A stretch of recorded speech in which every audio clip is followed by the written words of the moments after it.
Olha, se você anda oprimido na vida, anda sofrendo ataque de todos os lados, o corpo está doente, a alma está triste, a esperança já foi embora, os seus sonhos acabaram, você está até pensando em fazer uma besteira, uma loucura.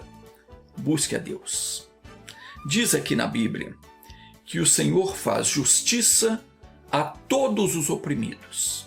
Está escrito assim: o Senhor executa atos de justiça e juízo a favor de todos os oprimidos. Desde o dia em que Jesus morreu na cruz do Calvário, ele desceu ao inferno, venceu todas as forças do mal, pagou o preço da nossa queda, porque ele puxou para si o nosso castigo, ele sofreu o nosso castigo, o nosso pecado que dava ao diabo poder para nos atacar. Ele então despiu Satanás completamente. O diabo se tornou impotente, ele não pode mais tocar em nós, desde que nós estejamos em Cristo. Mas por ignorância nossa, por desconhecimento, o diabo então tem colocado pensamentos negativos, pensamentos ruins, doença, enfermidade, e tem gente que parece que nele ou nela o bicho coloca tudo que não presta.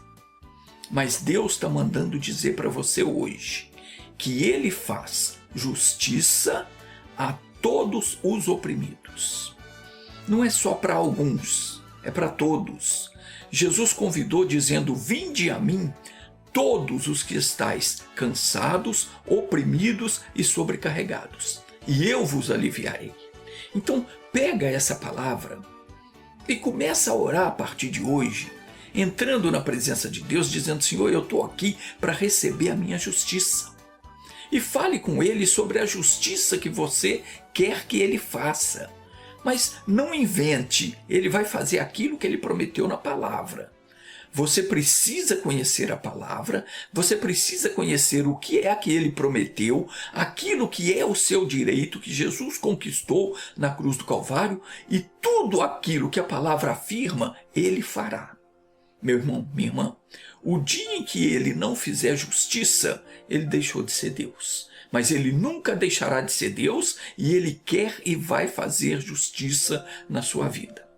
Meus queridos, no livro de Hebreus, capítulo 12, tem um recado importante para nós.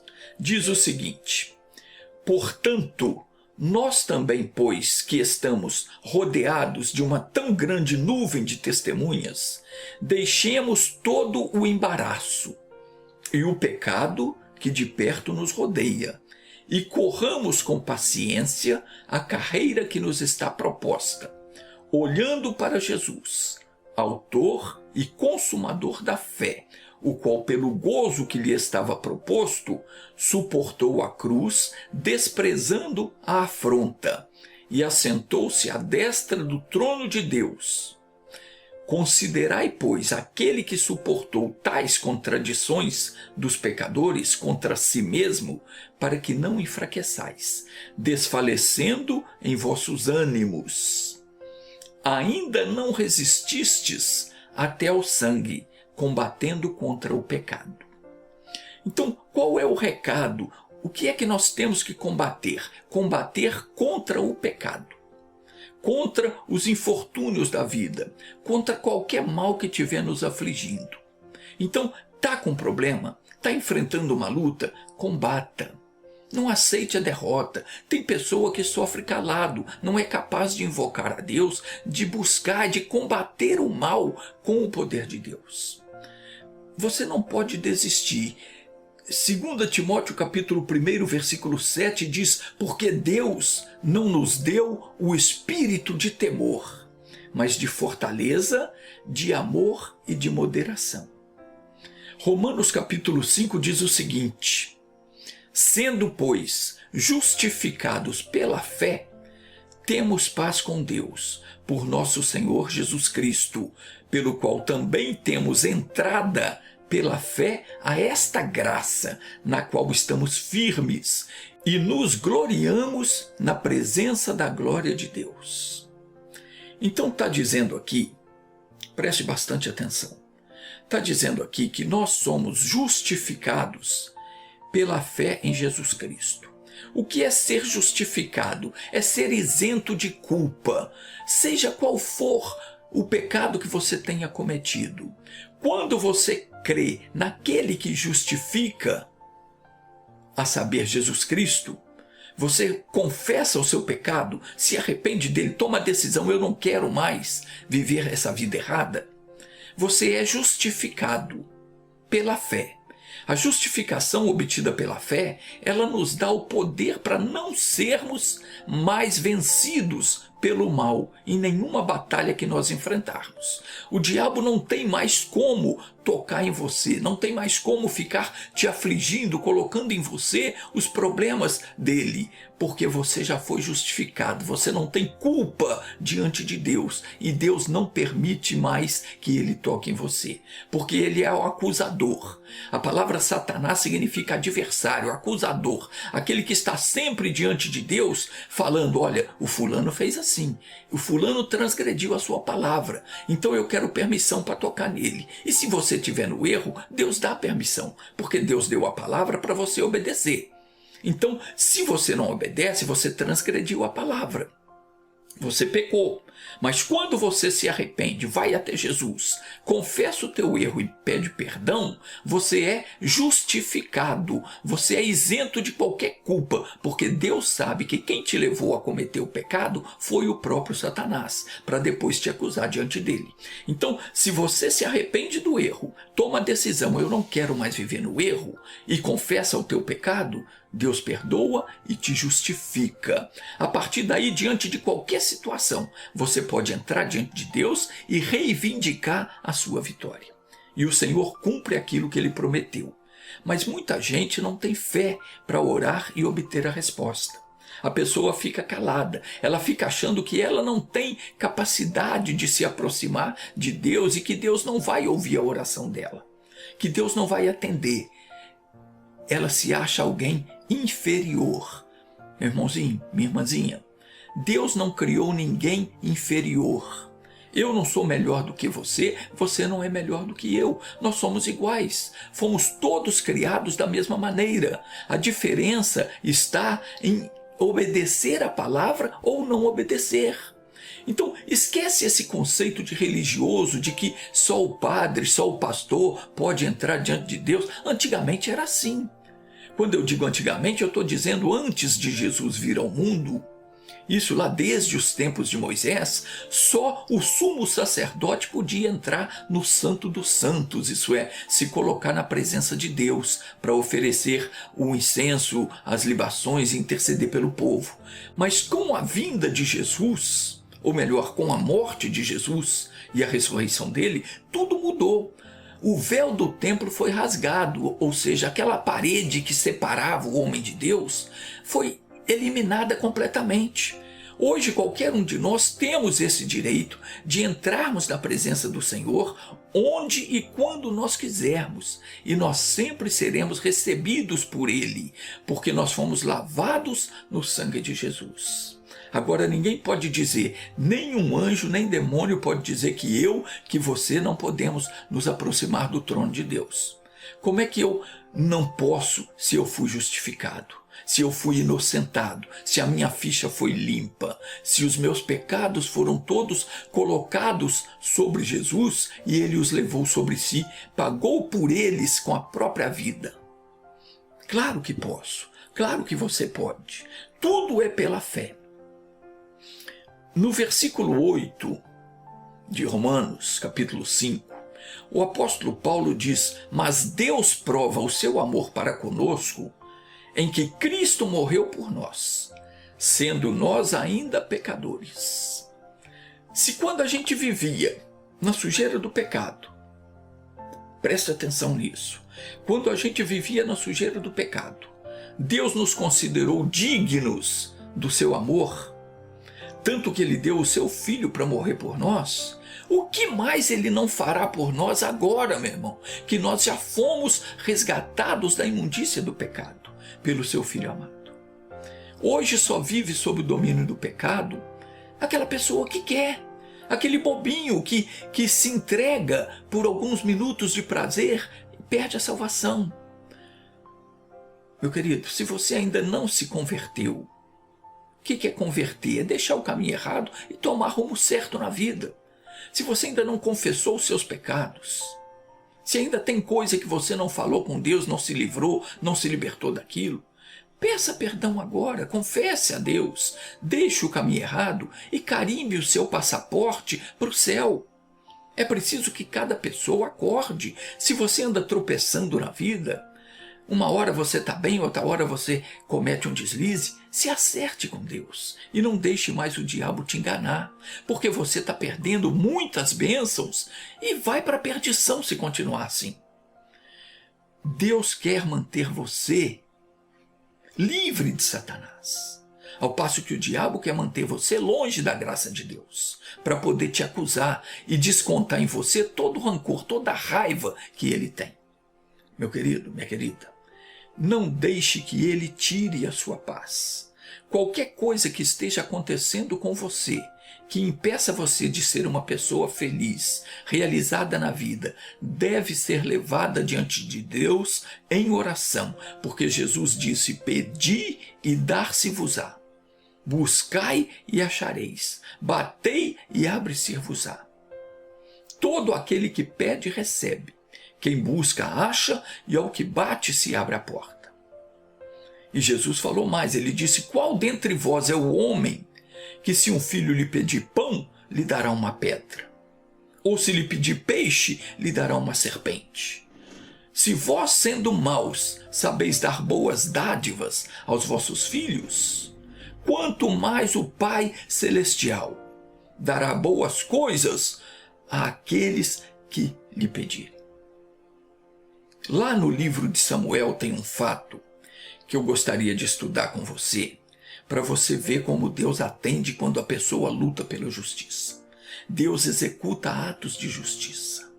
Diz assim: houve um homem de Ramataim Zofim, da montanha de Efraim, cujo nome era Elcana, filho de Jeroão, filho de Eliú, filho de Tou, filho de Zufi, Efrateu. E este homem tinha duas mulheres. O nome de uma era Ana e o nome da outra Penina. Penina tinha filhos, porém Ana não tinha filhos. O versículo 5 explica que Ana não tinha filhos porque o Senhor lhe havia cerrado a madre. Em outras palavras, Deus a impedia de ter filhos. Preste atenção nisso. Se a Ana fosse uma pessoa religiosa, o que é que ela faria? O que você faria no lugar de Ana, sabendo que Deus impediu você de ter filhos? Talvez você dissesse: bom, se Deus não quer, paciência, seja feita a vontade de Deus. Mas veja bem, o fato de Deus permitir ou não permitir algo não quer dizer que essa seja a vontade dele. Que pai ele seria se ele desejasse que alguns dos seus filhos fossem felizes e realizados e negasse isso para outros filhos? Ora, a Escritura Sagrada, ela diz que Deus não faz acepção de pessoas. Está me entendendo? Então, ele não seria um bom pai se ele permitisse, se ele quisesse que uns fossem felizes e outros não. Deus não tem filhos prediletos. Ele não ama um mais do que os outros. Então, se algo está errado conosco, e Deus está permitindo que seja assim, é motivo para oração, meu irmão, minha irmã. Porque se nós temos a palavra de Jesus Cristo, que disse que tudo o que pedirmos ao Pai, em nome dele, ele nos há de conceder, aquilo deve ser um motivo a alcançar, um objetivo, deve ser o nosso alvo. Olha, eu tenho indicado esse livro aqui, O que você precisa saber sobre fé e oração. Se Deus toca no seu coração que você precisa aprender mais a respeito disso, compre esse livro e leia. Se Deus não toca, não cumpre. Mas claro que o diabo não quer que você aprenda. Ele não quer que você aprenda a combatê-lo. Mas se você quer ser respondido quando orar, você precisa aprender muita coisa. E eu explico muito nesse livro. O preço é R$ 75. Você pode fazer até 5 parcelas sem juro no cartão. Faz o seu pedido pelo e-mail. O e-mail é tilaercio@entendabiblia.com.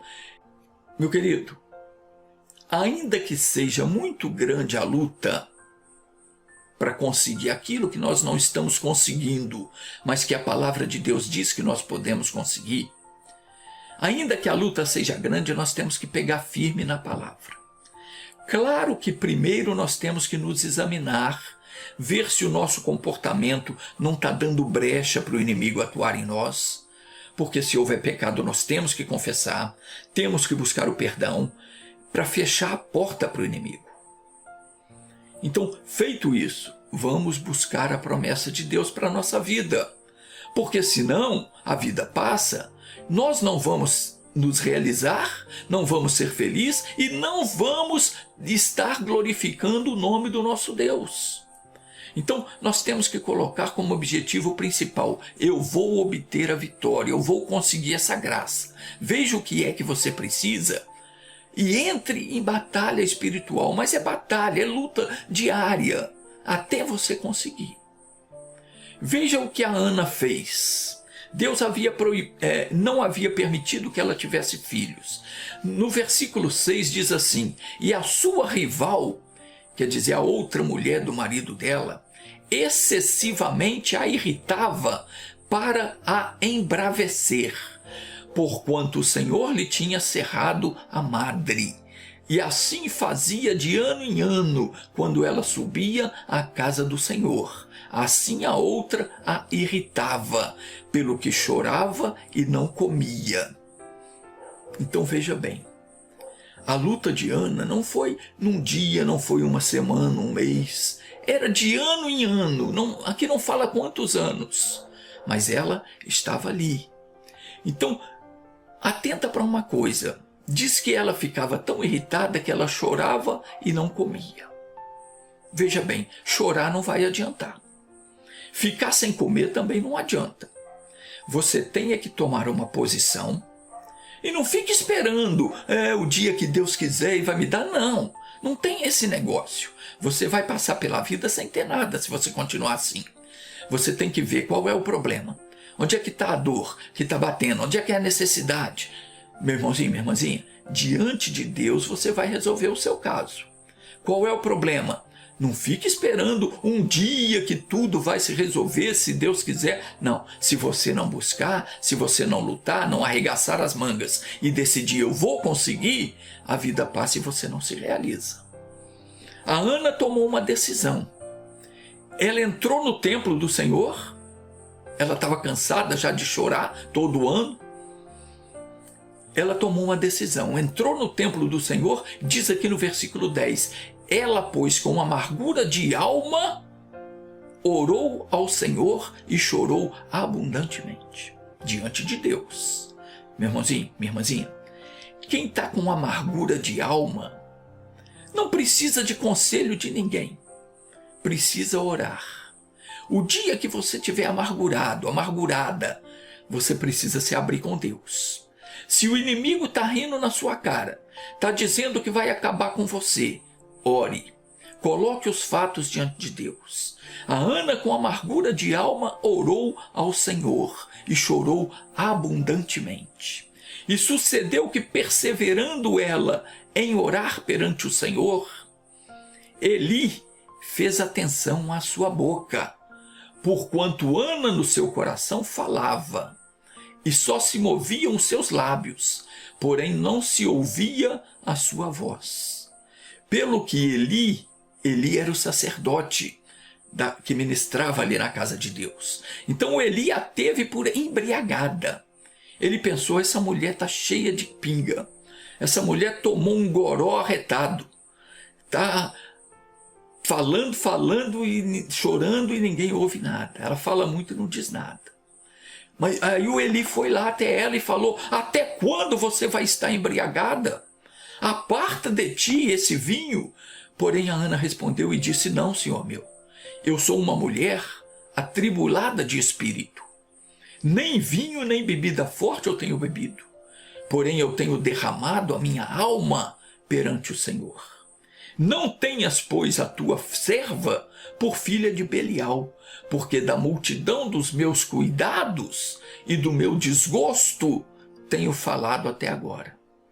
E então respondeu Eli e disse: vai em paz, e o Deus de Israel te conceda a tua petição que lhe pediste. E disse ela: ache a tua serva graça em teus olhos. Assim a mulher se foi seu caminho e comeu, e o seu semblante já não era triste. Acabou ali. Ali ela conseguiu a vitória. No versículo 19 diz: levantaram-se de madrugada e adoraram perante o Senhor e voltaram e vieram à sua casa, a Ramá. Elcana conheceu a Ana, sua mulher, e o Senhor se lembrou dela. E sucedeu que, passando algum tempo, Ana concebeu e teve um filho, e chamou o seu nome Samuel, porque dizia ela: o tenho pedido ao Senhor. Meu querido, minha querida, Deus quer te dar a vitória, mas você tem que entrar em batalha, em luta espiritual contra aquele inimigo que está segurando a sua bênção. Na hora que você está orando, Deus fala ao seu coração.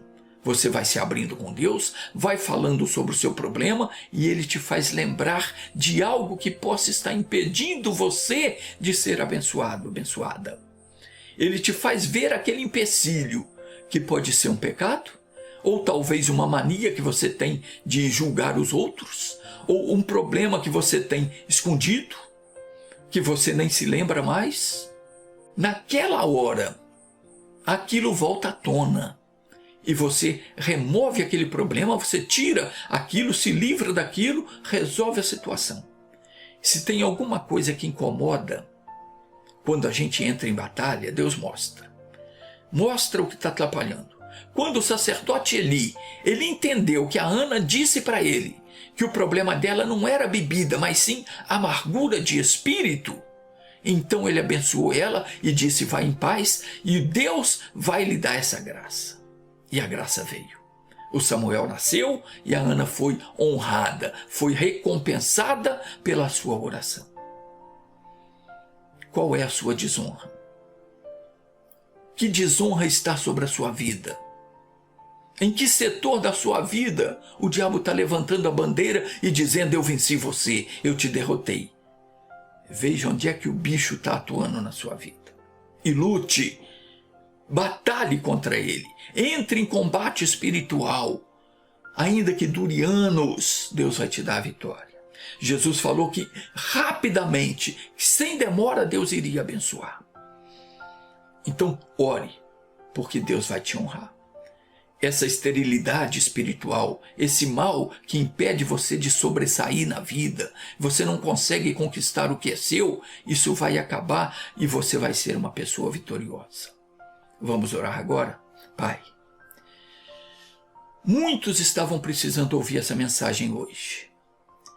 E esse meu irmão, essa minha irmã que estava tropeçando na vida, que ele e ela se levante e busque a sua face.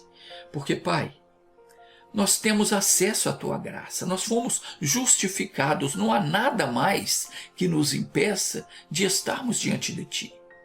Senhor, nós entramos agora em batalha espiritual. Em nome de Jesus Cristo, invocamos o teu poder, clamamos aos céus agora. Pai, vem atender essa pessoa que está suplicando, que está pedindo, que não se conforma com uma resposta negativa. Pelo contrário, Pai, ela está decidida a vencer, a tomar posse da bênção, e em nome de Jesus Cristo. Ó Pai querido, vem abençoar, curar, libertar, transformar a vida dessa pessoa.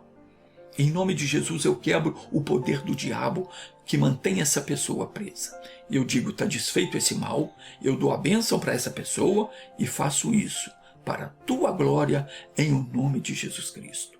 Que o teu nome seja louvado, exaltado e glorificado na bênção que essa pessoa vai alcançar. Assim seja. Amém.